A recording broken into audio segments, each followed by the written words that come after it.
Well. Hello, and welcome back to the Gaming Podcast, part of this season's DigiPride 2024. I am your host, a very under the weather Mia Bites, and today we're going to be diving into all manner of the most curiously captivating queer conversations on the web. Now, of course, this season of the podcast is tied in with our annual DigiPride celebrations, as we keep reminding you this DigiPride is presented by Jammer Games and sponsored by Devolver Digital and Wizards of the Coast, who we absolutely adore. So, if you want to find out what's left in this wonderful DigiPride season, you can head on over to gamingmag.com/DigiPride. Now, for this episode, please welcome my guest host. You see him, you love him. It's Robin Gray. Hello, how are you? How's your voice? It is hanging in there. It is struggle bussing. I am not gonna lie. You're gonna be doing most of the talking today. That's pretty much what's gonna be happening. But how are you? I'm going to be ready for any kind of interpretive dance, any mime, anything you're going to do, and I will try and translate. No, I mean, but I've got some puppets back there I'm going to pull out. It's going to be great. It's going to be absolutely fantastic. But today isn't about how sick I am. It's about how wonderful this DigiPride season is, and the things that we're going to talk about today. And what are we going to talk about today? Well, let's get into that. So, first released in the US in 1974. Can you believe it? 1974. More than 50 million people have played Dungeons and Dragons since then, making it one of the most popular role-playing games in the world. That's insane. It's wild, isn't it? And to celebrate this milestone, we've got a packed show of special guests. And first up, I am delighted to welcome Wes Schneider, a principal game designer for Dungeons & Dragons at Wizards of the Coast. Welcome to the show, Wes. Hey, thanks for having me. How are you doing? Good. Excellent. Did I get the name pronunciations right? Oh, absolutely. Yeah, 100%. Thank God, because I would have butchered it. I butcher every name. It's just a thing that I do. But welcome onto the show. Hope you're having a fantastic day so far. And we were talking about this just before the show as well. But I'm absolutely loving your office, your background. Obviously, you've got your Dungeons and Dragons. You've got your retro 8-bit characters back there. But I also wanted to ask, what's in the frame? What are the cards? There are those cards. Let me shift the other way. That's one of the old school Ravenloft Taroka decks from 2nd edition. That's just this. There's been more modern takes on the Taroka decks, but one of the things I love about the 2nd edition one is there's just so many like blink and you'll miss it, like little creepy references in there. So hard to see at this distance there, but I absolutely loved it. I used it in all of my like Ravenloft games when I was coming up, and has a special place in my dark heart. Oh, that's so cute. I absolutely love that you went and like framed all of those. Oh my goodness. So thank you so much for joining us today. It's an absolute pleasure to have you on, to have someone such as yourself, a principal game designer for Dungeons and Dragons. That's so cool. So we're going to kick this off. Why don't you give us a quick overview of who you are and what it's been like working on such an iconic brand such as D&D that's now 50 years old, the big 50. So, well, thank you guys for the lovely introduction already. Like y'all said, I'm Wes Schneider. I'm a principal game designer on Dungeons and Dragons over at Wizards of the Coast. Been playing D&D for a minute, been working on D&D for a minute. Some of the first things that I worked on were a number of fan products for D&D back in the 90s. I was then an editor on Dragon Magazine, back when magazines were a thing. Way back when, yeah. After that, I went on with a bunch of friends and coworkers to be a co-creator on the Pathfinder role-playing game and campaign setting. From there, I've did a lot of freelancing for D&D and other games, bounced around, and finally found a place at Wizards of the Coast, and I've been there working on 5th edition with absolutely incredible team for the last 5-6 years, and it's been an absolute dream. Oh my god! Hell yeah! Hell yeah! In that time, what would you say or have been like some of your highlights, some of your favorites for being during that entire period? Like, what sticks out to you? What speaks to you? Oh, well, I mean, you already had me talking about the Taroka deck back there. So, yeah. Ravenloft has been 100% like one of my favorite settings since I was in high school and college. So I was the lead on the new Van Richten's Guide to Ravenloft. But since then, myself and Justice Armand were just leads on Planescape Adventures in the Multiverse, which was so cool. It was such a great opportunity, and I'm really so proud of how it came out. And I mean, getting to work on so many of these settings and like present them in ways that we feel like are new and exciting and will get folks who, of course, love these worlds and have been playing in them for like literally decades. Like, we absolutely like want to do right by them, but also there's so many folks who like weren't alive in the 80s. Wild, I know. But making sure that these like tent post Dungeons and Dragons experiences are there and are accessible and are available and are exciting for whole new players, whole new generations. That's been so fun and so interesting. So yeah, have absolutely loved that work. And it's also something that I can actually, in a rare case, I can actually mention what I'm working on now since it's been announced, but it's a take that we're taking with my current project, which is the update to the 5th edition Monster Manual, which we're also very excited about and folks are going to be hearing more about in the coming days and weeks. Very exciting. We've spoken previously with other wonderful people at D&D. Obviously, Jeremy Crawford coming top of that list, and shout out to this year's gaming icon at the Gaming Awards, Jeremy Crawford. And we've asked the same question to him, so I'd like to ask it to you, which is, why do you think LGBTQ people gravitate so much to the world of D&D? It's funny. I think almost every LGBTQ person that I know who's into gaming, their characters were out before they were.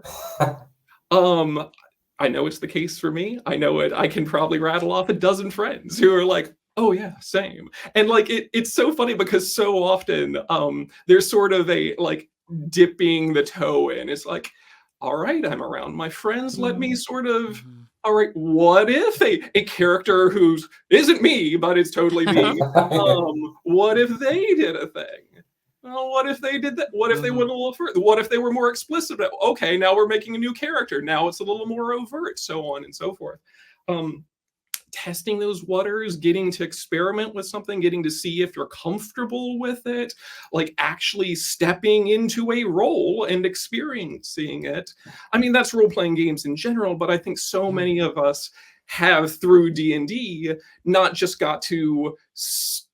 So many of us through D&D get to experience an idealized version of ourselves, and whether that's more of a power fantasy, or that's more of a I wish I could be this, or maybe that's something, even more out there. But I think it's so common for folks to use role-playing games as sort of a testing ground for that sort of thing. Get comfortable and then decide, okay, I can live this, I want to live this, and then they move on to doing it.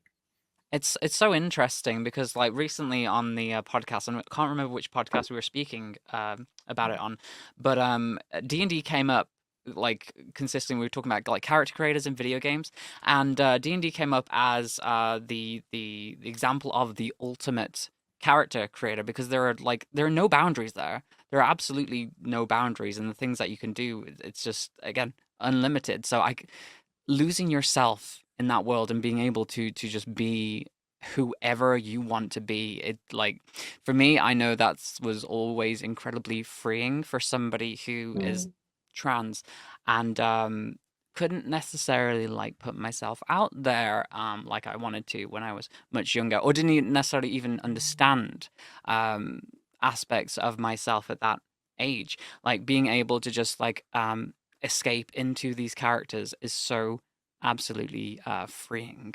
Absolutely. And Mhm. fantastically common. The number of folks that at conventions just tell sort of the same story. There's just this through line with just like, oh yeah, before I was out at all, it's like, all right, like maybe my character's bi, maybe my character's gay, maybe I'm gay. Like, it's just this interesting. Maybe they've got the same name, which is just a coincidence.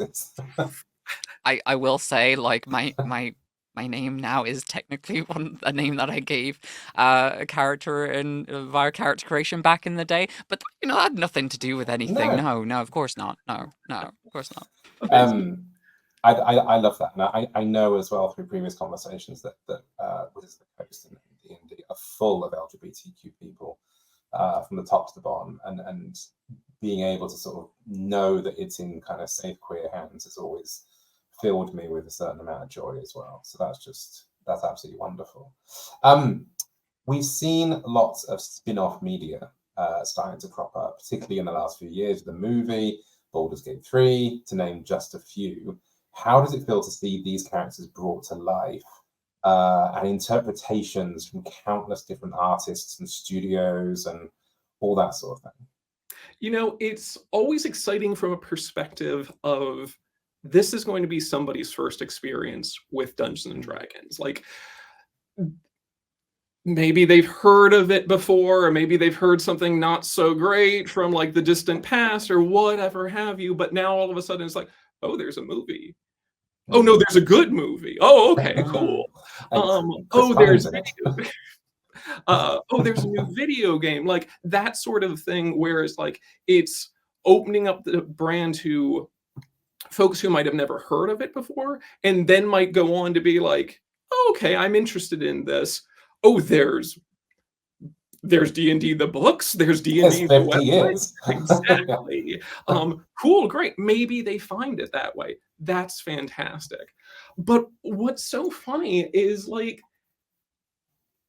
you'll talk to so many creatives who are like, yeah, they're making movies, they're making comics, they're like writing novels or whatever have you. But every time, if they play D&D, if you get them talking about their D&D game, like, forget what I'm compromising on with Netflix, or forget the like video games that I'm like making with like huge teams and whatnot. Let me tell you about my game, the game that I'm making, that I'm running for like me and my closest friends. Like, that's where you see like the real passion come up. So I mean, these films, these video games, all these other expressions, super exciting for folks that are finding the games. But it's always so great to see when you have these creatives who are like, yeah, but still, let me tell you about like my tabletop story, what I'm running with my friends. That's always so cool. So like, we love to see these. And it's great to see those these massive expressions, but it's still always so cool to see folks who are doing these big things like in front of thousands still get so excited about just like, but let me tell you about the real story at mine. It's the homebrew, isn't it? Like, that's absolutely. Yeah, it's the. I love that. I love the fact that, as you say, that the creators are the biggest people that are putting in things in front of millions of people actually really just care about that one little thing that they created for their home table. What's amazing to me, because D&D has been around for 50 years. It's had so much influence on like other media as well. I'm a massive fan of like Final Fantasy, and I know for a fact that in the very early days, a lot of the monsters, a lot of the things that went into Final Fantasy are all lifted from D&D, which is just fantastic to think about, and how that's evolved under like a different lens, from a different cultural lens, and what that's evolved into now. And knowing that without Dungeons and Dragons, it might not exist at all, or at least not in the same way. So that's so interesting. I also wanted to point out, I've not seen the movie yet, but I did see a scene of a heist that they like a heist on a carriage that there's a particular clip that I watched, and I could not, like, if the rest of the film is like that, I've never seen something that so represents an actual D&D campaign than what I've seen out of that movie so far. It seems like you could tell there's so much love and passion for Dungeons and Dragons that's gone into that, and I'm very excited to actually watch the whole film when I get a chance. But yeah, so much has happened in this last 50 years. There's so much, and not just talking about spin-off media, but like how encompassing this is, and how much influence it has had.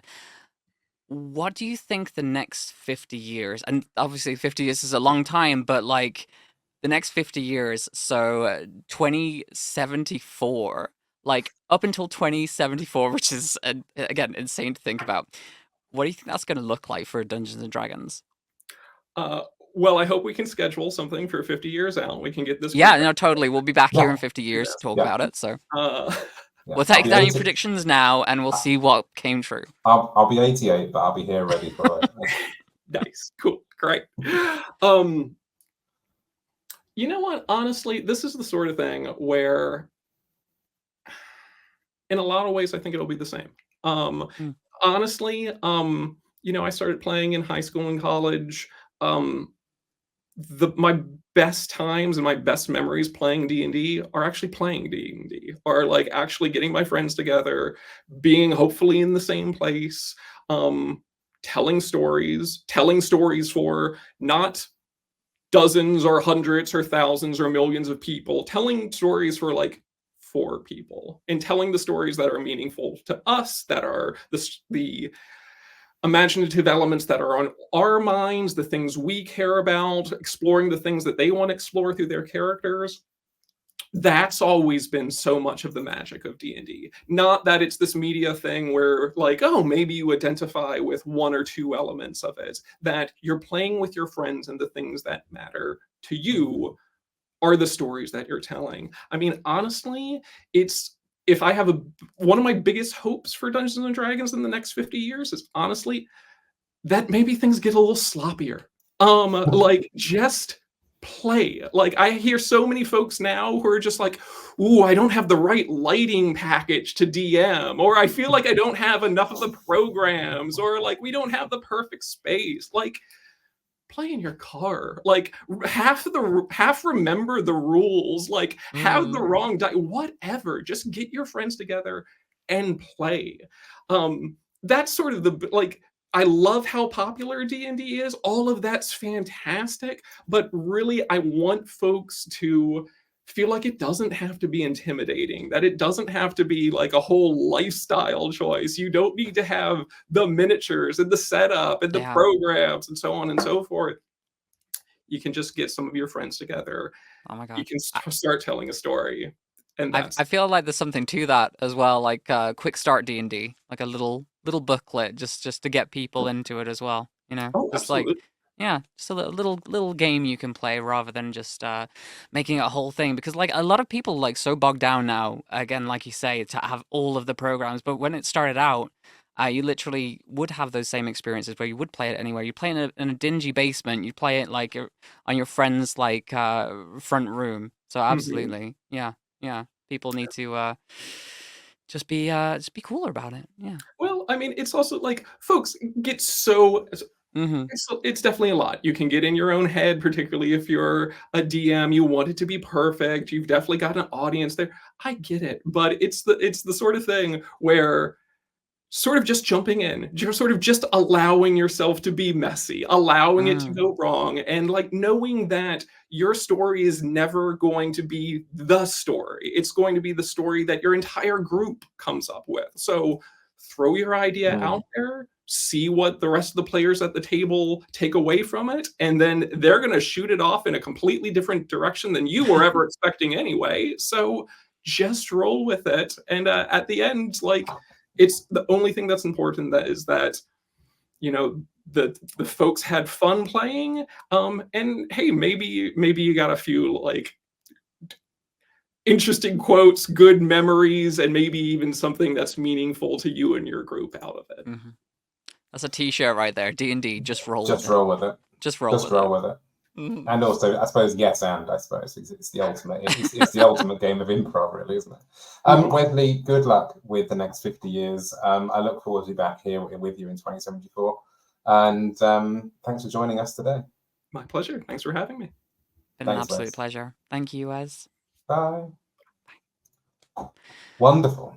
What a lovely, lovely individual. Yeah, with a lot of insight, obviously, but like I still can't believe it's been 50 years, like, and how much is like has changed. Like, for instance, like, think of how much it's influenced. We wouldn't have Stranger Things if it weren't for D&D. I was literally sitting here thinking Stranger Things when you said about people playing in the basement. Yeah. Yeah, let's get some more guests on. We're going to continue the birthday celebration of Dungeons and Dragons. We're going to welcome our other awesome guests. It's none other than UrbanBohemian, AwkwardishPanda, and JustRyan. Hey, how are you all doing? Hello. Hiya. Beautiful Welcome human to beings. the birthday party. Welcome. How's everybody doing? Good. Yeah, great. Okay. Good. So, yeah, well, let's just dive into stuff. I'm going to kick this off with a simple question for each of you. Tell us about your first game of D&D. How long ago was it? And yeah, any interesting stories? We can go down the line. Let's start with Brian. It's kind of funny because people keep saying D&D is 50 years old, which makes me remember that I am older than D&D, and it's very sobering. It crumbles into dust. I know, like, yeah, it's fine. I'm holding up well, as is the game, so it's all good. My first experience with it, it was in the late 70s, early 80s, and it was in elementary school. We were playing, I think at that point it was first edition, so it was like the player's handbook that has like that big demon on the cover in like the cauldron, and I was horrible at it. It had way too much math. And I was expecting a fun fantasy game, and I was like, I can't. Anyone who's played those older editions like understands, like, if you say to hit AC 0 or THAC0 to somebody, they will have a visceral reaction. So it was a lot of fun. I don't even know what that is, and I had just had a visceral reaction. Yeah, so. Yeah, it's like, I'll look it up. But yeah, it was fun because, you know, like, even as Wes says, like, our friends got together. And we got together over a shared love of this, and you know, it was still amid the Satanic Panic in the 80s, but at the same time, you know, we were still getting like that Dungeons and Dragons cartoon was a little ways off, but it was just a lot of fun to get together with friends and play the game. Even if we weren't playing it well, we were still having fun. Yeah, heck yeah. Ryan, I know you're. Are you more recent to Dungeons and Dragons? Yeah, I'm like very new. So I only heard about it through Stranger Things. That was like the first time I ever heard of Dungeons and Dragons. And then I was watching a friend stream called Gothica Love. She's a LGBT streamer, and she was playing this game called Baldur's Gate 3. And I was like, this looks really fun. I don't know if I'm going to enjoy this. And I got hooked. I got instantly hooked. I couldn't stop playing it. I still play it. I have like 12 different games going on at the same time. And then I obviously knew it was like to do with D&D. So I did like my first little D&D campaign with like my community, and everyone can sign up. We do it in the Discord. And it was meant to be like a one-shot campaign. So it was meant to be like 2 hours long. Yeah, we still haven't finished it. That was about a month or so, 2 months ago, and we still haven't finished it. And I just really enjoy it. I think it's so fun that you can really do anything in this game. It's up to you how you want the story to run, and obviously working with like the DM to allow the way that you want your story to run as well. Yeah, and I've been really enjoying it. It's a lot of fun. Oh, I can't wait to hear more about this this one shot that you've been having. I'll come back to you on that because I want to hear more about the story and everything about that. But Panda, tell me about your first D&D, your first time I'll get to that in a second, in but it's D&D, on in brand D&D real quick. specifically. Show of hands, who's been in that one shot that never ended? That just became a thing. It happens so often. It's a thing. 2019. It's a It was trap. You late. have to be careful. Yes. Late 2018, early 2019 was my first game. My nephew was born Thanksgiving weekend of 2018, and I went down to help out for a couple of weeks. And the only thing that would make him go to sleep was Taliesin Jaffe's Caduceus voice. So they were binge watching Critical Role, which I had no clue what it was. And then like 3 or 4 weeks later, we got a flyer from our local library that they were doing a how to play D&D. And I was like, okay, fine, I'll give, because my husband played for a very long time. Let's go learn 5th edition. And it was over after that. Oh my goodness, that's so cute. So you approached it by going to essentially D&D lessons. How did that go for you? Like how was that a bit intimidating at the time, or was it very welcoming? Or it was very, very welcoming. It's actually shout out to Casting Whimsy T. They were opening a store, and he was planning on doing T&D nights at the store, so he wanted to get more people in the community playing. And it was just a random thing he did. He goes, I'll give everybody free tea and have everybody come out and play like a quick 1-hour one shot in small groups and teach people the basics of the game. That sounds amazing, honestly. And they're still doing T&D even this much longer. They moved it online for the pandemic, and once they were able to reopen the store, they turned around and went right back to a larger store with more room for people to play. I want To be fair, I did D&D lessons as well. Believe it or not. I've not. Wait, we're Robin. Wait. Whoa. You played D&D? No. I just did the lessons. I mean, technically, if you did lessons, then you technically played D&D. But how did that A little go bit, for you? but- When was this, and how did that go for you? Because I've never. Hold on. Sorry, you're blowing my mind here because I didn't think you touched D&D. But go on, tell me about that. I feel like I had to. No, so where we both live, in Birmingham in the UK, Birmingham Gamers with a Y. Shout out to them and shout out to Chris. They are a tabletop kind of gaming meetup, and obviously they're the ones that very much kind of grab a game, play for a bit, get some drinks down here, etc. And then I think there was kind of a general sort of feeling that there was enough people that would be interested in learning how to do D&D. And so they kind of took over a cafe for a Sunday afternoon, broke us all into sort of small tables, had like 5 teachers, 5 leaders, whatever. And they walked you through, literally, the first 2 hours was just walking you through the sheet, walking you through how stuff happened. And it wasn't really like a jump in moment. It was like, here's how we're going to design everything and what all these things mean, etc., etc. So that's what I mean by I haven't actually played it, because I spent 3 hours working through how to do the math and do sheets. And then somebody told me he had an app, and I was like, we could have just done that. And missed that 3 hours. Okay. So I haven't actually played it, but we need to change that. I was then the usual sucker and bought all the books and everything else. So I've got like all the stuff, and I've got die, and I've got things, and just haven't actually played it yet. We should change that. We should change that. So. We will change that. We're gonna make sure that you at some point do it at like a little mini one shot or something. I feel like that would be perfect for you. In fact, I'm down. Have I ever explained how I first played D&D? No. I don't think I have. No. You know what? This is actually kind of an interesting story. So mine is back in the height of the pandemic, like 2020, right? Wonderful friend of mine, voice actor for multiple games, Lucas Schuneman, massive D&D nerd. I came to him. I was like, you know what? I've seen a lot of stuff about D&D recently, and I wanted to maybe like do a one shot or something.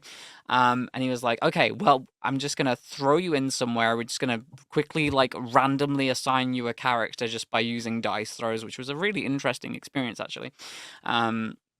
and I was just thrown into this scenario where I essentially was trying to sneak through a dungeon with kobolds, I think it was at the time, and I ended up inevitably being caught and brought to their dragon leader, who was like a really like weird kind of like layabout, very, I don't know if it was Californian, like, oh yeah, guys, I'm like I'm a dragon and stuff, like with that kind of voice. And I was there to like steal the treasure, right? I was there to steal the treasure. So the way I did it was like, keep in mind this was the height of the pandemic. My character very successfully managed to convince the dragon that there was an airborne virus going around, and the whole place had been infected. So I need to clear out all the kobolds, clear out the dragon for a period of at least several weeks, and they could go do something else. And whenever that was done, then they could come back. So yeah, I successfully managed to clear out the entire dungeon of kobolds and this dragon because I rolled a few times very successfully on convincing them to get out. And that was hilarious at the time and such a great introduction to the game. And it was just like a wonderful, wonderful story that I'm telling you to you now. So that was my first D&D experience, and I absolutely adored it. I still want to do more stuff. I've done a couple one-shots since then, but I definitely want to do more myself as Yeah, well. I'd actually like to play the game rather than sitting for 3 hours in a cafe getting cold, going through a worksheet, which made me feel like I was back at school. We'll figure that out. We'll have to have a gaming one shot at some point and we'll drag you into that to make sure that you have some D&D experience. That'll be quite the show. It'll all be around your introduction to D&D. It'll be great. It'll be great. I'm not the best yes and kind of person either. That's my yes problem. And yeah. So we asked Wesley the same question, and there was kind of that through line going through everything of how queer people can find themselves, can really experiment with their characters. But what is it? This is an open question. Anyone can jump in. What was the big attraction to D&D for everyone here, being LGBTQ? Anyone can jump in. I'll pick on you if you don't. I don't think I jumped in because of an LGBTQ issue, like, or desire. I think I just jumped in because I was already very open and very out and whatever. I jumped into it for the fun of being able to role play and get together with friends. And a lot of my friends were just getting into it. My oldest kid was just getting into it. And it was, hey, we need a DM and you have a writing degree. Sit down. Do your job. I love that Panda can say, you know, that they got into it later because like D&D has evolved to really encourage all kinds of stories. When I started playing, for me, it was just being able to exist in that fantasy world, or honestly any fictional universe, seeing like representation. When I started playing a lot of different games, you know, like, people of color were barely welcome at tables, let alone LGBTQ plus folks. So you just being able to know that, okay, now we can sit down, you know, I can be at a table of everyone who's queer, everyone who's a person of color, and we can tell those stories and nobody questions it. Nobody makes a weird joke or a punchline out of you existing in these worlds as a queer person. That to me, like the collaborative storytelling, but knowing that it was with people who were willing to tell those like progressive and diverse stories was a big draw to come back to the hobby. And Go on.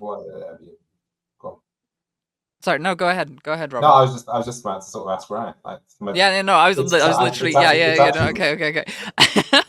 Ryan, I actually wanted to throw this over to you as well, because obviously you said Baldur's Gate 3 was kind of like your entry point there.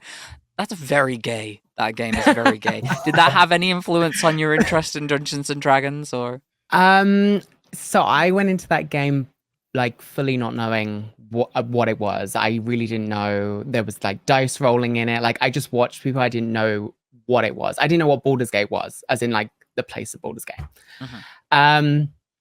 Yeah, it's very gay. That game is very gay. And I like that there's so many different choices that you can make and the way that your choices affect the story. I think that's what I really like. I'm a person who like the first game I ever played was The Sims, which is like character creation. You live a life, you create that life. And I feel like games like that wouldn't have happened if it wasn't for Dungeons and Dragons, a game where you can create your own characters.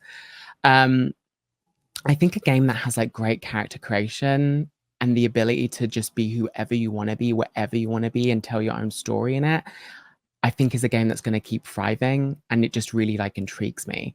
So I think that's why I just grew this love for Baldur's Gate or even D&D so much. It's Absolutely. interesting what Wes was saying about how people sort of use D&D as a way of kind of experimenting and sort of trying some stuff out softly. And I do, and sorry in advance, Brian, I do think maybe a generational thing where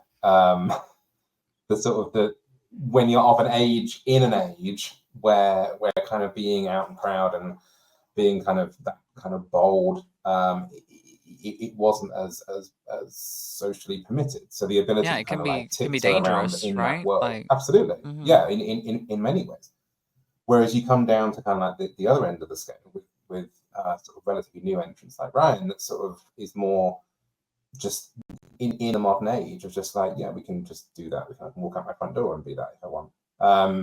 But it's interesting how that kind of sliding scale between it's a place where I can express myself, where I can't express myself. It's interesting. It seems to have gone from like escapism to experimentation. Yeah. Does that make sense, or is that too is that dumb it down a little bit too much, maybe, possibly? I don't know. I really agree with Wes in that a lot of people were using, Dungeons and Dragons and other tabletop role-playing games too, and weirdly, even video games, like anything that has a character creator that lets you kind of look through somebody else's eyes as that means of discovering their own identity and self-expression. So I do agree. But yeah, for me now, as an older person, thank you, Robin. You look great for it, by the way. When you said that you're old as D&D, like I was amazed. You look so good. Can I just say, for the audio listeners out there, you're missing out. Yes, you can say it a lot. It's fine. But I love that I'm able to jump back into the hobby now, because I walked away from it for a long time just because it was not. What's funny is like we talk about the hobby, but realizing that the text of D&D has always had that flexibility built in. It's the players of D&D that tried to lock it into this little box that if it wasn't what they didn't like, then you couldn't play. It's just now people are coming to the game and they're realizing that, yeah, you really can tell any story you want with your table, and that's fine. So that's the joy of coming back to the hobby for me now, is that, yeah, like I don't have to pretend that, oh, only my character is gay. I'm just, I just rolled it up and that's what's going on. I love that. Yeah. And quick, like you mentioned, like video games also character creators. Shout out to my female, my femshep, Mass Effect 3 femshep character called Mia. Right, let's switch gears a little bit here, and let's talk about something that we talked about in past podcasts when we've had you on as guests before. Some of the best memories from your D&D campaigns, and it doesn't have to necessarily be the same ones that you mentioned before. It could be something else. It could be something that you've experienced since then. But yeah, actually, you know what? Let's start with the reverse order. Let's go with Ryan. You're new to the podcast. What have been some of the best memories from your D&D experiences so far? Oh my god. I mean, in terms of like playing, like if I was going to say Baldur's Gate, I mean, obviously I've only done like really a one shot. I think experiencing with my community the moments that happen in that game were the best. There's a lot of saucy scenes in that game, so seeing my community kind of go wild in the chat for that stuff, that was probably the funniest moments I've had, because I also didn't know it was gonna happen, so I'm reacting in like real time to what's going on.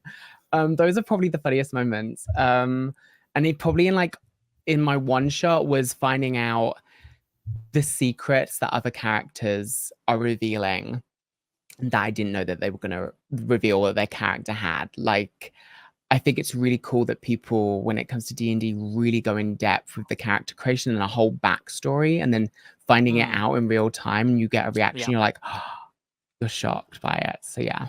Could you give me an example of that? Like what shocked you? One of the characters in a one shot was someone who would steal. They had a little black kitten in a backpack, and it was a displacer kitten that they keep, but they were stealing people's souls to feed the kitten, but they had to go outside the door, and they did it in secret. But I was sitting there like, not my character, I was like, this is weird, something's going on. And then obviously my character's finding it out, and eventually when we found out what was going on, it was like this, you're like evil, like what is going on kind of moment. So it's stuff like that I think is like really funny. Absolutely. That sounds amazing. That sounds amazing. Panda, what about yourself? Do you have any like new moments you want to share, or old moments that I haven't had a whole lot of new ones lately because I haven't been playing much outside of like our home campaign, which just got started. My oldest is 26 and is DMing her first campaign. Oh my God, that's so cute. Yeah, it's so she set herself up her own DM screen. It's wild. She's like thrown herself headfirst into it, and I'm very, very proud. But I can't remember the ones I was talking about last time, but one I was thinking about this morning actually involves Herb with our first of the food-themed one-shots with DC when we got stuck in the alchemy jug. The alchemy jug. And we had to face the mayonnaise golem.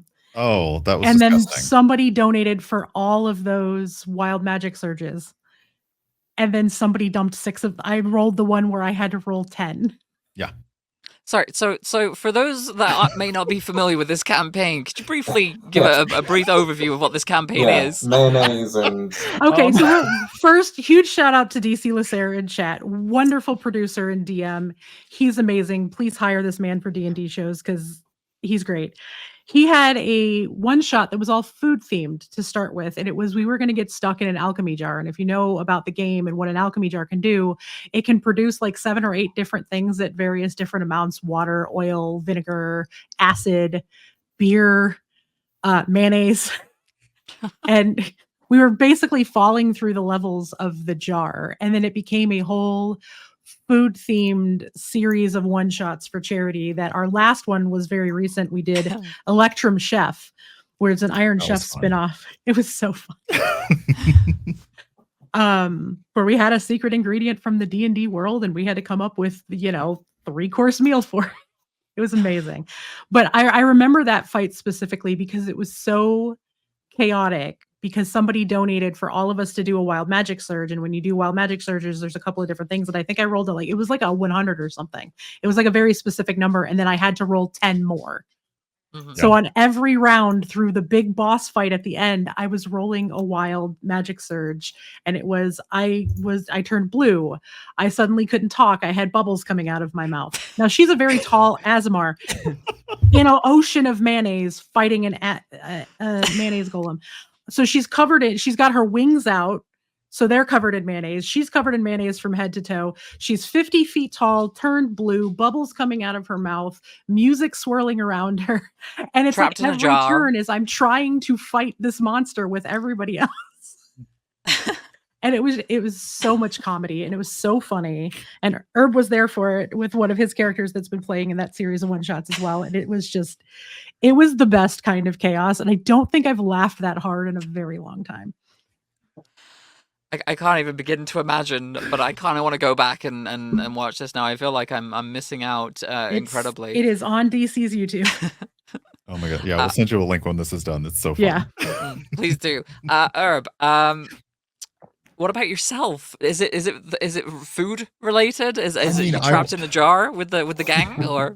I will say it's funny that Panda mentions that because I think my best memories are probably from a longer running show that I did. But to think about charity one shots, the fun of them is that because a lot of them, they are one shots that are generally intended to stay one shots, but we're also doing charity donations during them. And if the GM and players are willing, those charitable donations can affect the game.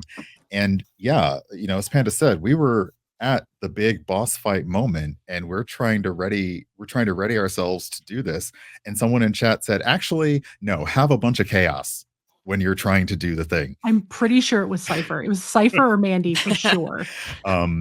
So sounds about right. those are always fun. I think though, like for me, my reintroduction to D&D was coming back and playing in the actual play show Rivals of Waterdeep. And I was on that show for 6 seasons. I created a character especially for it. Eugenio Vargas, who's been on this podcast with me before, we actually kind of created our characters together.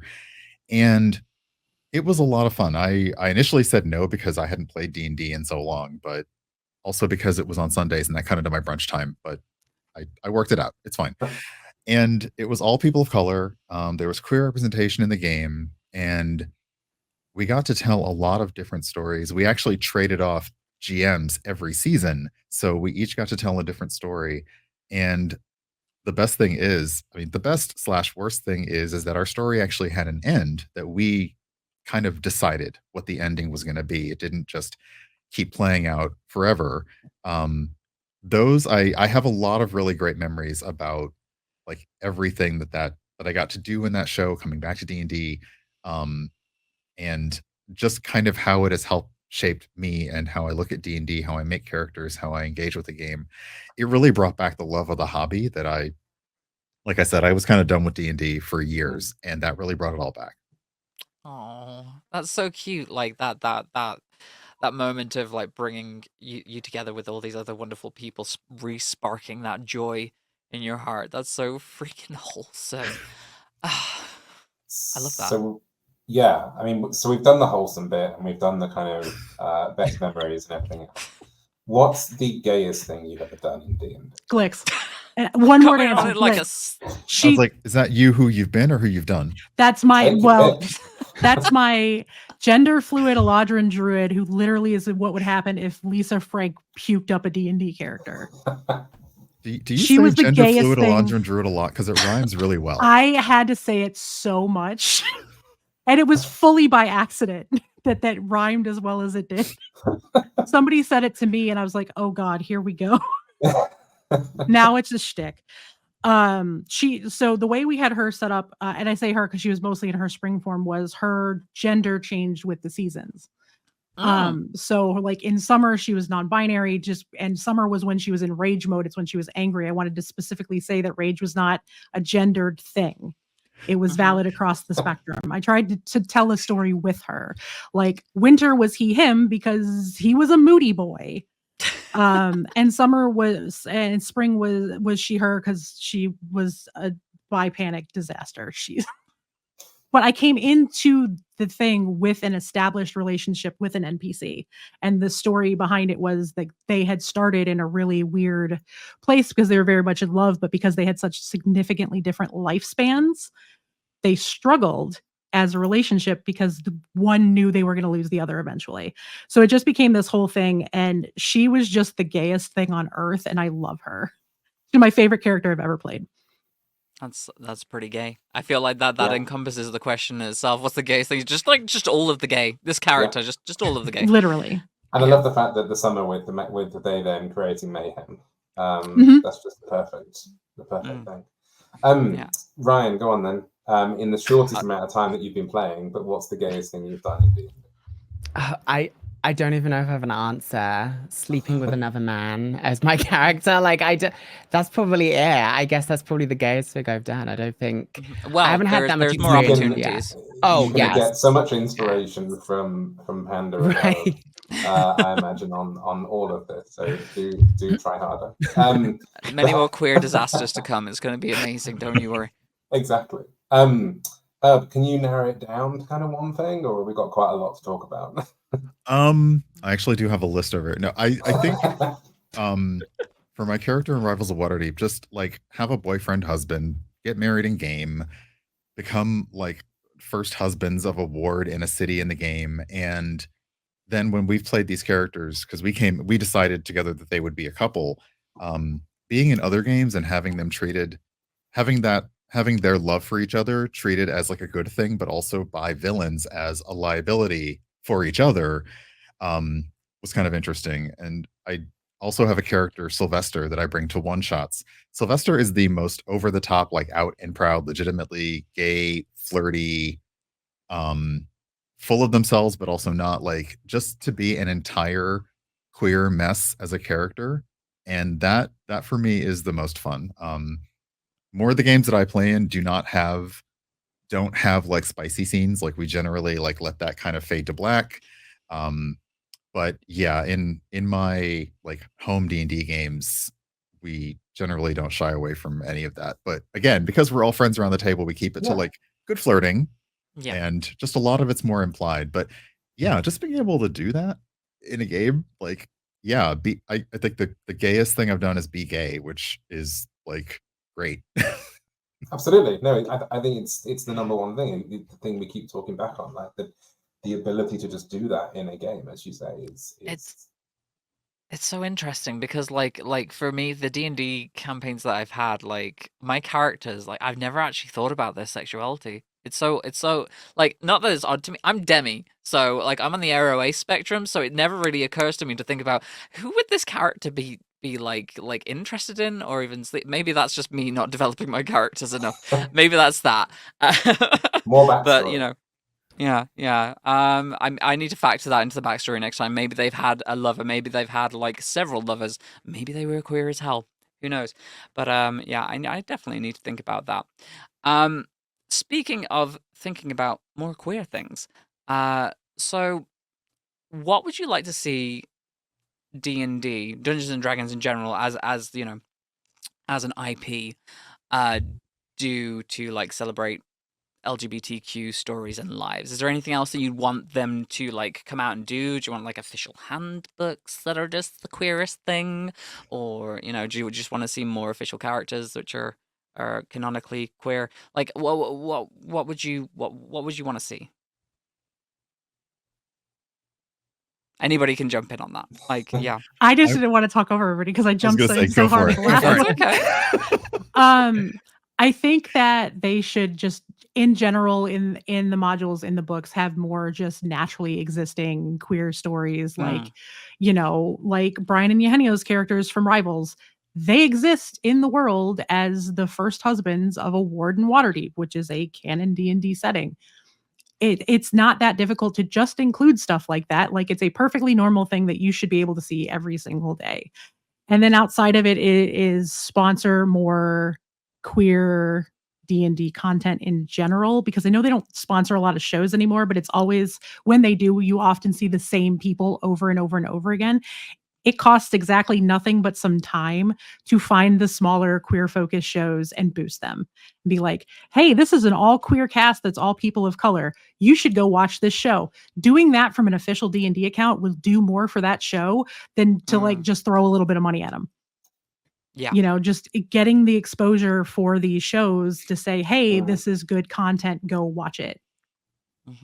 I think that would do a huge amount as well. But other than that, it's just make being queer a natural part of D&D. Because there's other settings where queer is the default and they make no big deal of it. We spoke, and I think Mia, it's just pinged off in my brain. The episode of the podcast you're referring to where you talked about Baldur's Gate was the player sexual, pansexual episode with all my armor. I just dropped my camera. And I think it kind of, that comes back to what you were saying, Panda, around if you give people the option to be gay or bi, pan, lesbian, whatever, then people have the choice not to be.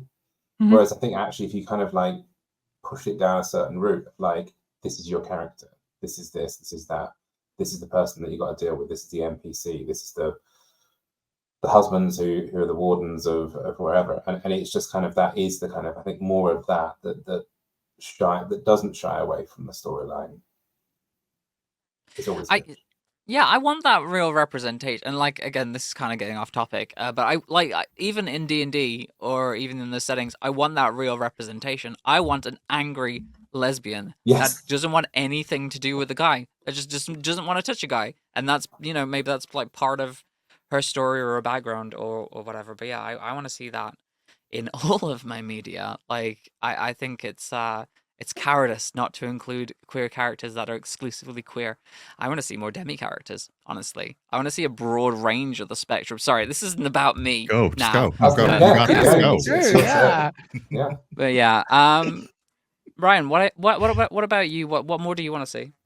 I agree with what Panda said. I feel like a more broad spectrum of like sexuality and gender identity in D&D, supporting queer creators, not just for Pride Month, all the time as well would be great.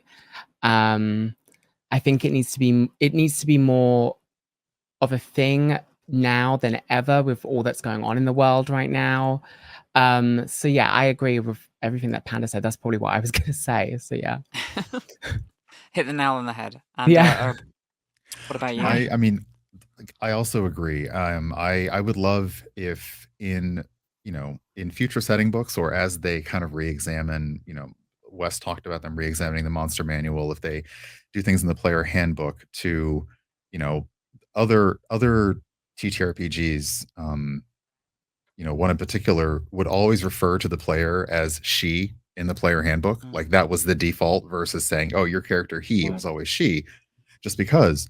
And also because this is a game that sits on a huge amount of lore, is inject those characters into the lore.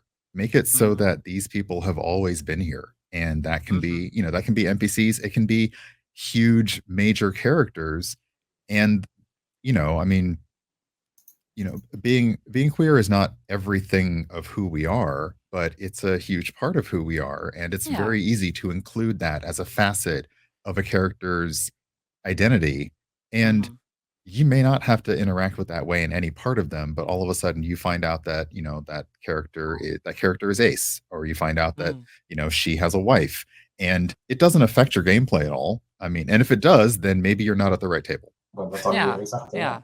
Like, this is the thing as well. It's like, so people get so bent out of shape about taking existing characters and like making them queer, like without thinking that, people exist and evolve over time anyway, and not everybody who thinks that they're straight now will necessarily be straight tomorrow. And I get it. Sometimes it can be annoying and like easy representation just to pop that in there, but like it's still equally as valid as anything else, like just make sure it's woven into the universe and it's part of the universe. It's as simple as that, really. Exactly, like you've hit the nail on the head there. Just like change that lore. It literally hurts no one. And like, well, except for the mountains of angry fans that'll be like, it's not there in the lore. Where does it say that in the lore? But other than them, and that's a very small vocal minority. Most it's the minority that like to Twitter. Yeah, exactly. It's the minority. They're just very, very loud about it. They are loud. They are very loud. Yeah. Moving the topic on, then, we've said it a few times, Baldur's Gate 3. We mentioned the movie with the lovely Chris Pine and Regé-Jean Page. Amongst other cast members as well, apparently, with that. And so D&D has inspired all these amazing spin-off media, from films to video games. What have been some of your favorite spin-off? You can't say the classic cartoon, because that's everybody's favorite. So I think I get to ahead say it because out of anyone here, I watched it like first. Okay. Okay, I'm gonna go to you first, Herb, and you can say. I mean, I do love that original cartoon. And it's funny because I always count this as like D&D related, even though technically it's not. Somebody in chat already mentioned the movie Mazes and Monsters, starring a very young Tom Hanks, and they were trying to make this almost like an after-school lesson movie of, oh, this is what happens when your friends get too into Dungeons and Dragons. They go a little off the rails, but it's so bad that it's good. And that kind of defined D&D movies. Like the original Dungeons and Dragons film, again, it's not great, but it's a fantastic watch. And so I love the movies a lot. I've played all the video games that have come out, and they have been very like not great old school games, like, but they've never lost the turn base, which Baldur's Gate still has. It's just Baldur's Gate gets to be really spicy and gay, and I love that about it. And yes, also the OG cartoon, because it started me. I realized my love of isekai anime comes probably because I just loved that cartoon so much. Oh my god, it's totally an isekai. You're right. Oh my god, I feel like that happened a lot in the Gotcha. 80s. See? To be fair, yeah, yeah.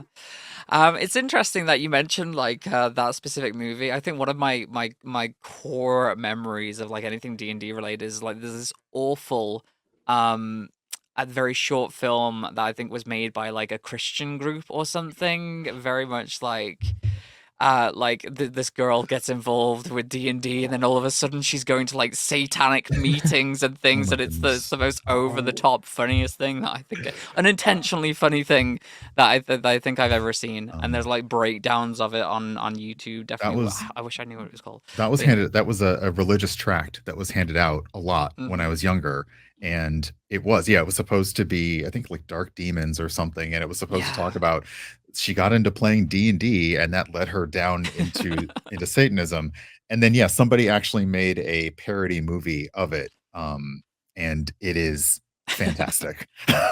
Awesome. I'm gonna have to watch that. That sounds amazing.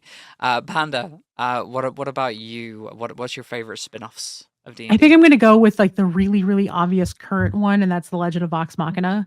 But I'm going to be very specific as to why. It's not just because it's Critical Role. Critical Role was my main introduction to D&D as it is now. But I have aphantasia. I can't picture anything in my head.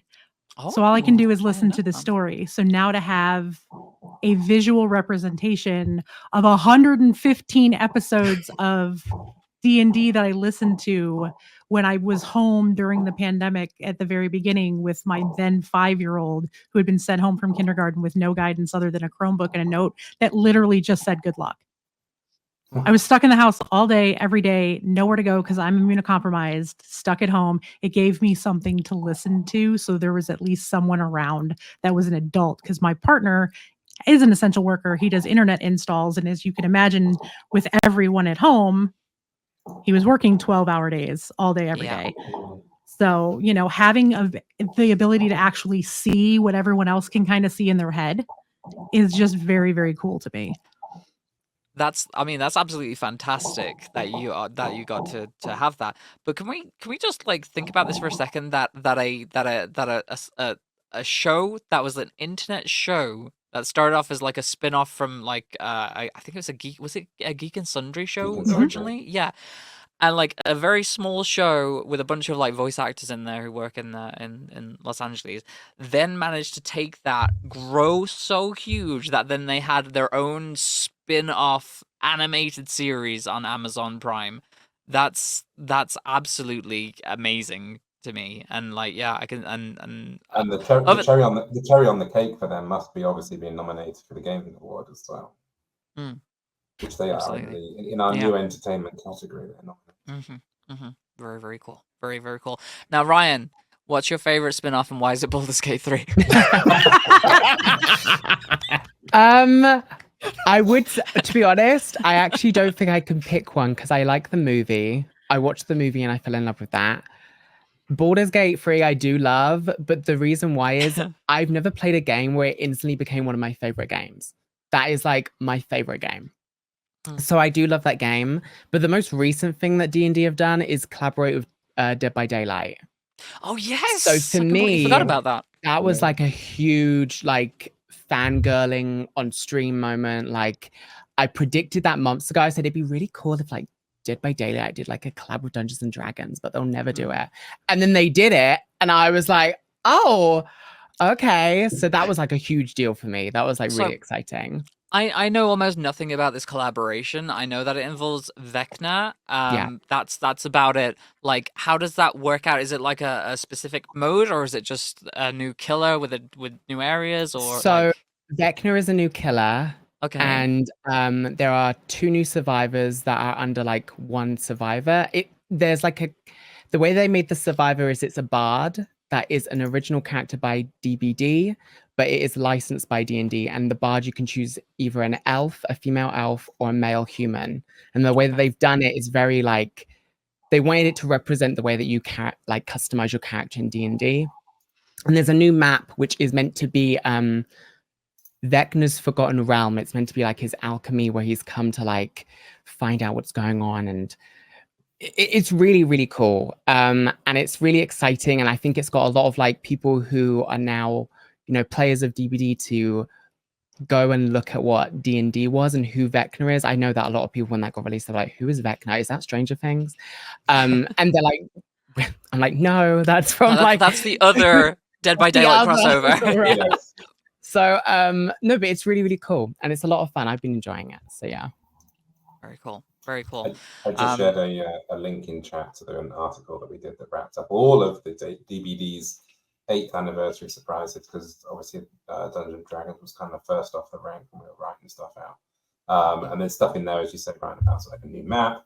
But there's also a dice rolling sort of mechanism built into the game. Oh yeah, they put, so with Vecna, they put in, one of his things is there'll be chests around the map, and depending on what you roll on the dice, like if you fail, you'll get a mimic that appears. There's like loads of D&D little like what are they called? Like hints to D&D and games and stuff that you see that some people will clock and be like, oh yeah, that's a D&D. There's a beholder on the map that you have to find. There's like loads of fun things that are just like hidden. Yeah, it's really cool. Can I just share an interesting experience that I had recently, actually? Because I went to Insomnia, the last Insomnia in the UK, which is like a gaming festival here. They had a life-sized D&D session that I was able to go along to, and it was like the cutest thing. I had to quit it early, unfortunately, but here's what happened in that. I had to quit it early to go to like a zombie run around, just shoot at zombies and not get eaten kind of experience afterwards. And they didn't allow enough time to do both, unfortunately. But I was there as like a feature creator, so they had us in there for like the creator session, and I got halfway through, ran out of time. There were 2 opposing sides going through like a mirrored map, and you had to get there and like defeat something faster and then claim a prize before the other team did. I felt terrible because I had to leave in the middle of it. And so just before I left, though, I believe I was a mage, a wizard, or sorcerer. I was a sorcerer at the time, and I found this sword. That apparently was just there, and the sword whispered to me, "Feed me blood." And so I thought, this is an amazing opportunity here to take myself out of the game and give the rest of the team something that would very, very much help them. So my next action, without explaining anything to anyone, is like just turning to the rest of these people who I'd only met like 20 minutes before, being like, I'm sorry, but you'll understand why I needed to do this. Take the sword and just ram it through my own chest, killing my character. And then removing myself from the game. The only thing is, I will never know if they ended up winning that game or how that game ended. But in my head, they had an incredibly powerful weapon, and they absolutely smashed it. So that's something well, I'll never find out what happened, but yeah, it was a really, really cool experience there, and I want to see more stuff like that. Speaking of more like interesting, weird. Oh, go on, Robin. I have something to input into the conversation, sir. Yeah, go ahead. I have two of my favorite sort of D&D spin-offs. Not actually haven't played D&D. Mine to the above conversation of just doing the math part of it. At the moment in New York City, but I believe it's been in Chicago as well, but there's the 20-Sided Tavern that is going on currently, which is a live theatrical experience in NYC, where the audience, and I don't quite understand this bit, but it's app-based or web app-based, but the audience can kind of choose the direction of the story, and the actors on stage kind of yes and the situation, and it's all based on voting that goes on screens behind them and stuff. So that's pretty cool. So yeah, props to that. I mean, again, anything that kind of puts stuff on Broadway always makes me smile. But the last one, and you will not be surprised by this, Mia, but my favorite D&D thing is actually in Borderlands. Oh my god! Yeah, I knew it. Which is Tiny Tina's Wonderlands. I completely forgot about Tina's. Truly one of the best experiences in my life. Oh, it's so good. Because it's a story that needed to be told, and the way that they choose to tell, essentially, Tina going through this and the characters Yeah. helping Tina understand Yeah. what has happened. It really, I definitely cried at the end of that one. It's That was beautiful. hard. Yeah. It's genuinely beautiful. And I think it's one of those things that we said about how sort of D&D can help you with through stuff. I mean, this is literally someone, I mean, it's true Borderlands style. Like it's all looty shooty, collecty and chaos, but deep down, it's someone going through trauma and playing the game to deal with the trauma of losing someone that meant so much to them. But the actual way it's told and the mechanics doesn't lose any of the Borderlands, but brings in so much the kind of the D&D mechanisms and stuff as well. So I never finished that game, so thank you for that interesting tidbit right there. But like, yeah, I was really impressed by what I had played of it. I don't necessarily want to spoil anything more, but I know we've had specific like voice actors from that too who absolutely enjoyed their time working on that, and it just looked all around like a wonderful experience in the way that they like interpret certain things and recontextualize stuff from the Borderlands world into that space too. Is just, and is they so also good. had, you have the kind of standard you have the standard Borderlands sort of setup of a first-person shooter, but then to get between the worlds, you have like a kind of basically a tabletop kind of map minifigure experience where you navigate the minifigures around, and it goes into like a 3D view of little characters running around doing silly things as well. It's just amazing. Off topic, but are you looking forward to that Borderlands movie? No. I'm so glad Anyway. you just said that straight out, because I can go through many reasons why it's been horribly miscast.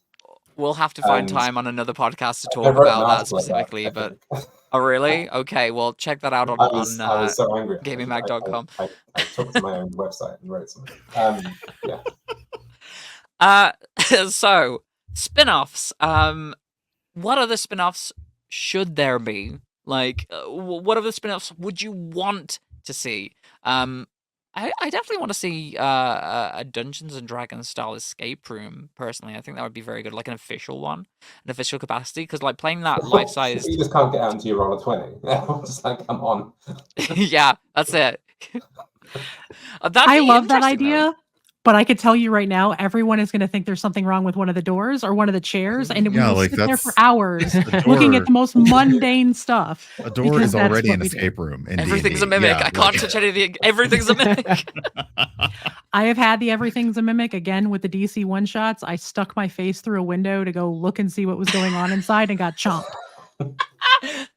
By a 20-foot tall window, just chomped me. Was a mimic in the face. Okay. The window was a mimic because we thought for sure the door is not the way to go, and well, okay. Oh my god, the whole house is a mimic. You're actively being digested right now. Right. So yes, what spin-offs would you want to see? Anybody can jump in on this. I would love for. I mean. I would love to see. I miss the concept of the miniseries, and I think a lot of streaming services are now understanding with certain IPs that a limited series is a great way to tell like a big story. I mean, whether you put it into multiple seasons or not. And I would love a lot of the like the D&D paperback novels that we grew up with. I would love if they were able to adapt some of those stories into like just a mini series. It doesn't have to last forever. It doesn't have to be 10 episodes, but it would be really fun to see them tackle that in that entertainment medium. And, you know, a lot of those stories were really great. It's just, it's hard to advertise, hey, read this 30-year-old paperback to somebody who's just now getting into like 5th edition D&D. Definitely. So like more like that. What about it? Is there any other spin-offs we would want to see? I don't know. I like the idea of the miniseries thing, but I think there's so much of it. There's so much of it out there right now that centers around D&D that's like there's almost a saturation. So okay. I'm kind of with Herb just to have that. Let's go with this miniseries idea. who would you want to see in that miniseries? Like any actor, fan casting. Let's say. Oh, I don't know how to do fan casting. Everyone No hot. fan casting. Everyone hot. Everyone hot. What is it? Jack Black, Kate Blanchett. Oh my god! How are you ready for this? How are you? It's No, just listing off the Borderlands cast. That's all they're doing. Wow. That's the new one, the Tiny Teeners Wonderlands miniseries coming dear. soon. Yeah, no. God, what's the name of that guy who played Superman? What's the name of the guy who played Superman? Geralt. Henry Cavill. Henry Cavill. He's Yeah. too I can see busy him. dealing with Warhammer right now.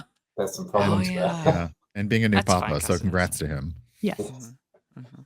Yes, and I think he's still melting down the internet from when he built a PC and is in a tank top. Or something.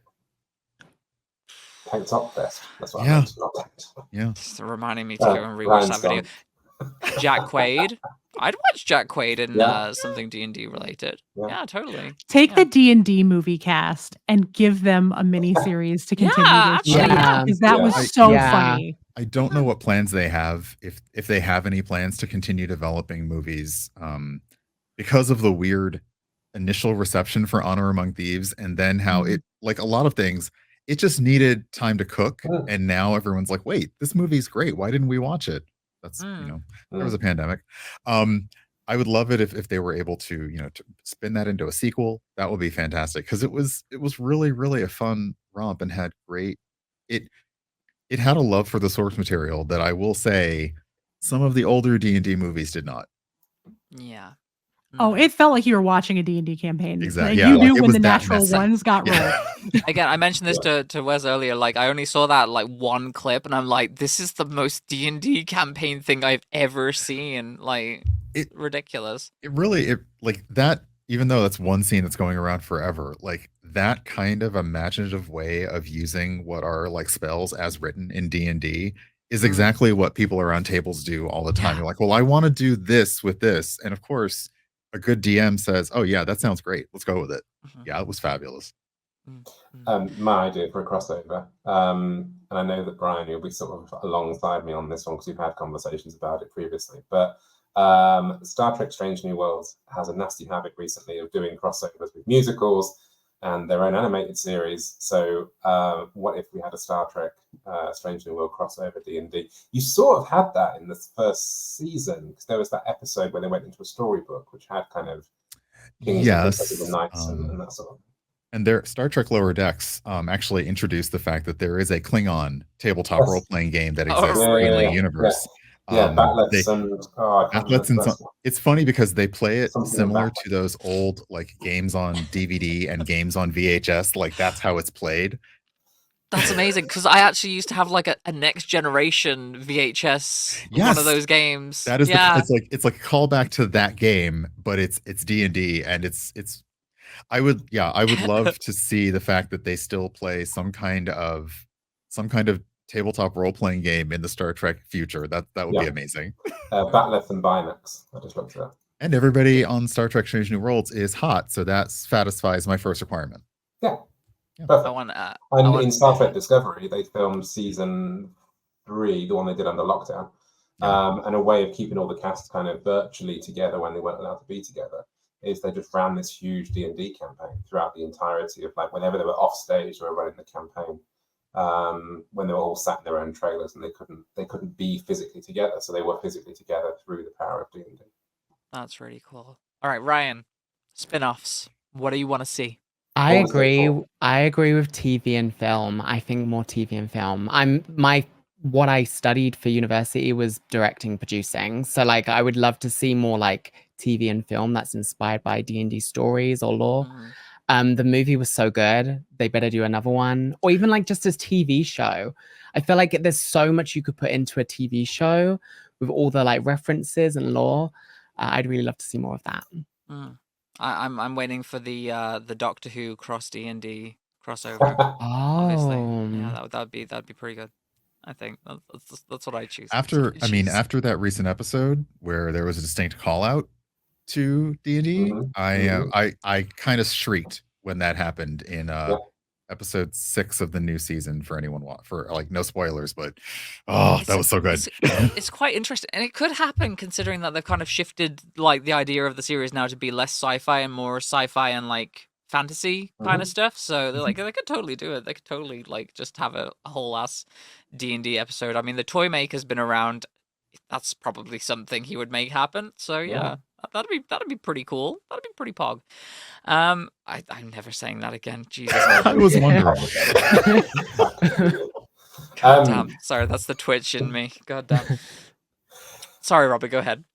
Yeah, no, I mean, I was just gonna sort of put a cherry on top of this wonderful conversation by saying we have got to the end of our main sort of chatty segment. So my next obvious question to everybody, we'll take it in turns and we'll go with Herb first.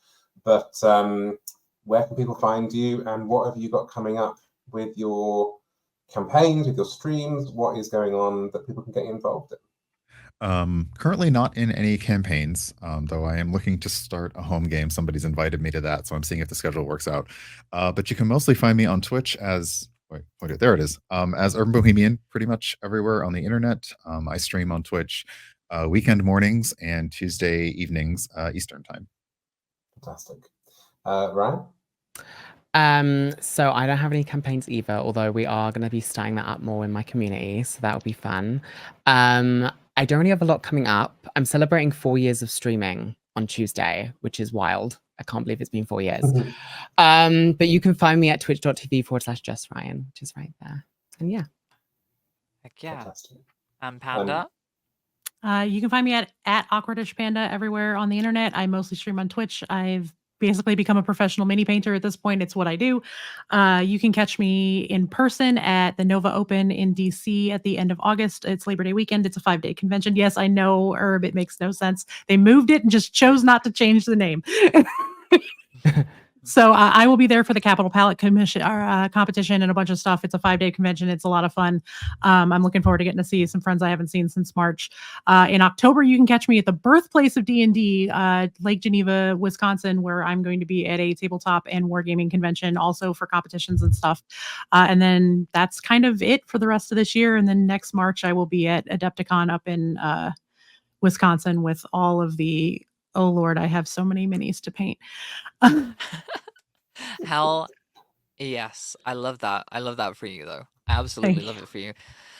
Right. So before we wrap up here, we're just going to quickly move on to our ending section, a newer ending section called Show Me What You Got. Now, I'm going to forego showing you what I've got because right now what I've got is illness.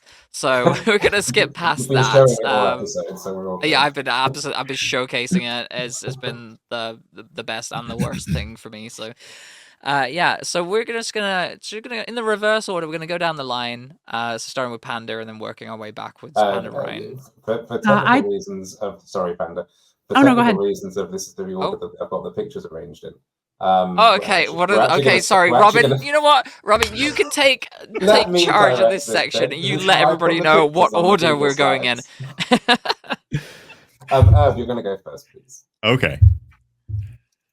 I've already forgotten what I sent you. Oh, right. I sent these screenshots of my character in Idle Champions of the Forgotten Realms. It's a Dungeons and Dragons based video game, and it is my character from Rivals of Waterdeep, and also Eugenio's character, DM Jazzy Hands, Virgil and Kent. And it was just one of those lovely. Like, I've played the game tons myself, and the fact that they approached Rivals of Waterdeep and wanted to put our characters in the game, it was just kind of like, like both the tabletop and the video game loves combining. So I love that. And then I also like going into their game Discord because they'll say they like using my character in their formations. And these are the custom dice that are for my character. Every cast member of Rivals of Waterdeep had custom dice that kind of match their character's themes. And these are my dice, which I don't actually have with me. I did bring dice with me, but I don't have these because I fly and those always get flagged when I go through security. Yeah. Those are in your safe right now, though, like locked up tight in like a very special location. I will say though, how goddamn cool is it to have a character that you like created like in something like that? It's so It cool. is. I honestly sometimes never shut up about it. It's very cool. Absolutely. Panda, you're up next, please. I brought two things. So one, I have this gigantic Trapper Keeper because I've never got one as a kid because I couldn't afford them back when they were like $50, and they did the redo 90 ones. So I have a ridiculous Trapper Keeper. This is my D&D like Bible. This has all of my stuff for all of the campaigns that I'm in on stream and off, or most of the stuff off stream, some of the on stream stuff, homebrew rules. So I love this. And then with this is my favorite set of dice. That I just got that inspired the character for our current home campaign. And I sent Robin a picture because I don't know how well they're going to show up on camera. But they're these really pretty, like raspberry and gold with mint letters from that's so Fungal Forge cool. Dice. There you go. There's the better picture of what they look like. I fell in love with these, and I was like, I can't afford them because it's a one-off set. And I just like, you know what? I'm gonna throw them on my throne wish list. If somebody wants to get them for me, great. And one of my friends immediately sent them to me, like 10 seconds later. So I was like, you know what? I will color my entire new character for this home campaign after her. So all of the minis I have for my character at home are painted like these colors to match. But Fungal Forge Dice is just, her stuff is amazing, and she does dice drops like every 2 weeks. They've become my new favorite dice. They're really big letters, so they're easy to read, because when you have bad eyesight and you're trying to roll in the middle of a table, it's great. But they're my favorite dice. I love my little home game. It's nice to have something that's not for public consumption, because so much of the TTRPG stuff I've done over the last couple of years has been. So it's nice to just have a home game. 2 of our players are brand new, and like their first campaign was the campaign we met them through, and it was like a 6-week campaign. So I love that. And you know, it's fun because they don't know what they're doing, so they just jump right in and are like, "Can I do this?" And when it's either yes or no. I absolutely adore the high contrast as well between the actual dice and the numbers too. I really do appreciate They're that. so pretty. I love them a lot. Ryan, what did you bring?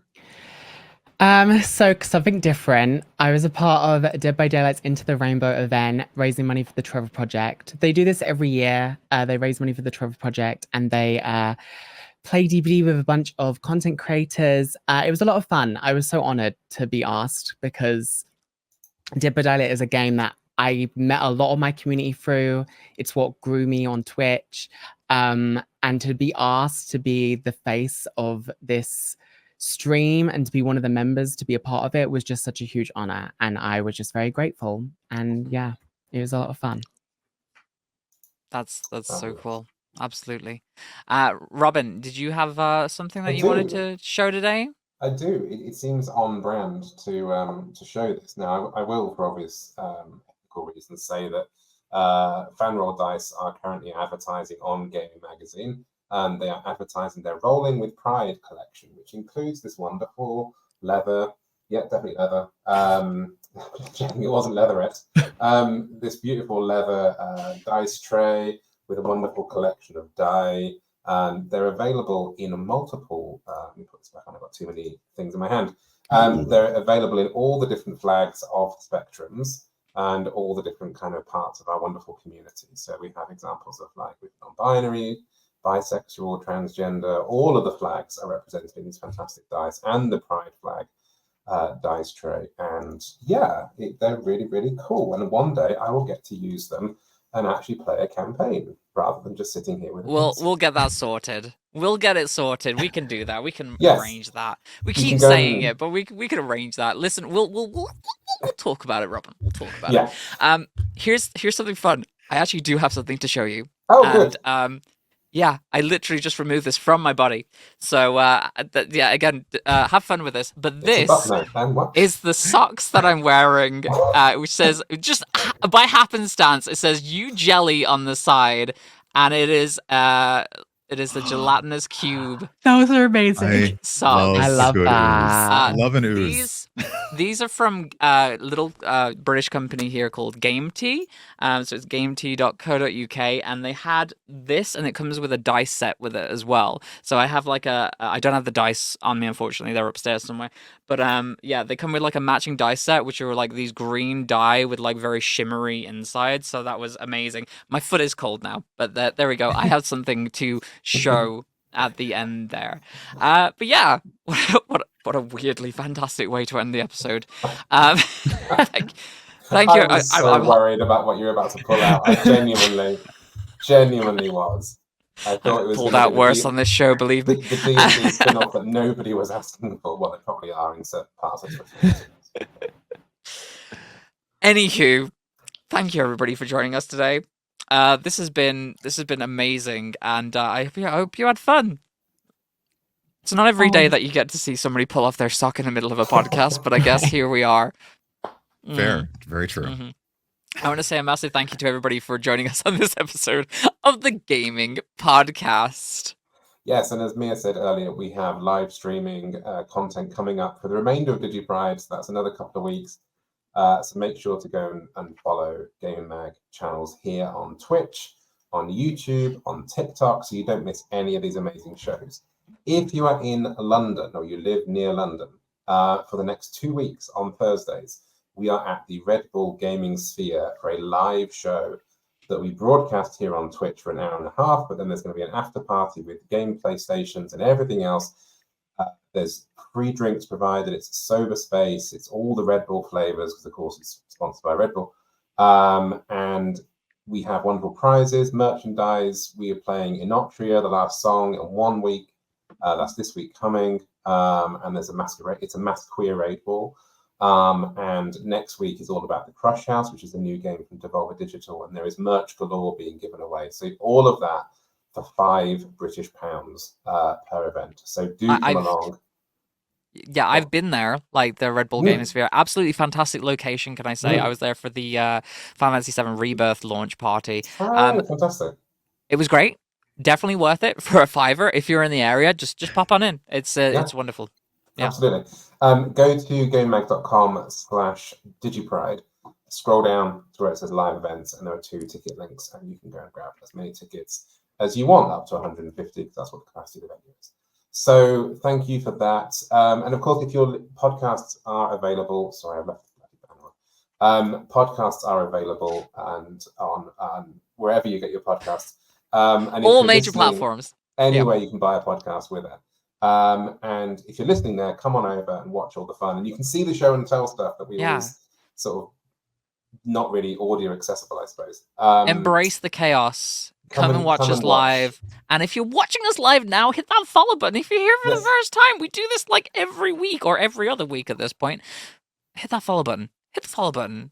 Check out all of the stuff that's happening on DigiPride this season by going to gamingmag.com/DigiPride. Check out everything that's happening for the rest of the season. And again, thanks to our presenting partner, Giamma Games, and our sponsors, Devolver Digital and Wizards of the Coast. We're going to be seeing you next week for another podcast episode, of course, and we're going to be back on Wednesday with a Juneteenth special with Black Girl Gamers. And are we not on Tuesday? I thought we were also on Tuesday. No, we're taking a break, considering everything. We're taking a break. Okay. And the stuff we've got. Yeah, and then of course, there's a lot happening. Next Tuesday, so 25th. Yes. Something to look forward to there, with many, many wonderful people being nominated for many, many wonderful things. Yeah, also being streamed on IGN as well. Yes, which is IGN Summer of Gaming. Fantastic. Yeah. Well, that wraps us up for this podcast. Until then, don't forget to keep reading, watching Gaming Magazine, see all the things, do all the things, and we'll see you next time. Bye for now. Bye-bye. Happy Pride! Happy Pride! Happy Pride.